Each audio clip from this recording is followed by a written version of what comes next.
Alright, we pulled the spark plug and it didn't look all that bad, but I did tidy it up a little bit with a wire brush anyways. One of our problems actually was the gap. It was set at 35 thousandths, and with the HEI ignition system that this truck has, it should be set at 45 thousandths. So we'll see if that could potentially be part of our problem. And since we're in here, we're going to just go ahead and check our compression.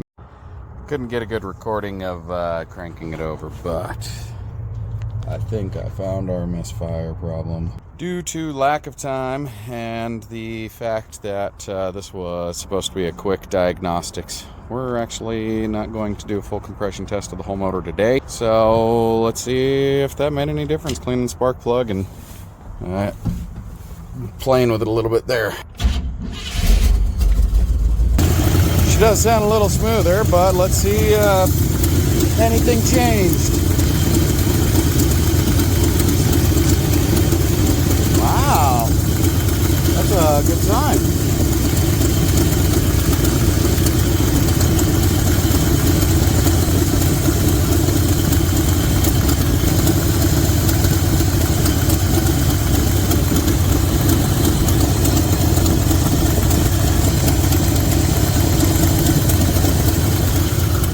That is surprisingly good.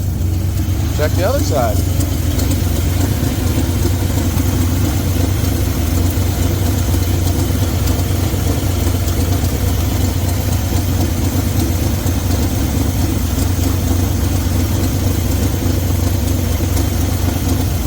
Surprising results.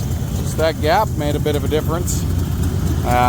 She definitely seems a little bit on the low side for compression, but she's definitely running a lot smoother than she was. So we'll keep diving in and playing with her and see what we come up with. Real quick, while I'm thinking about it, let's do the old mechanics dollar bill test.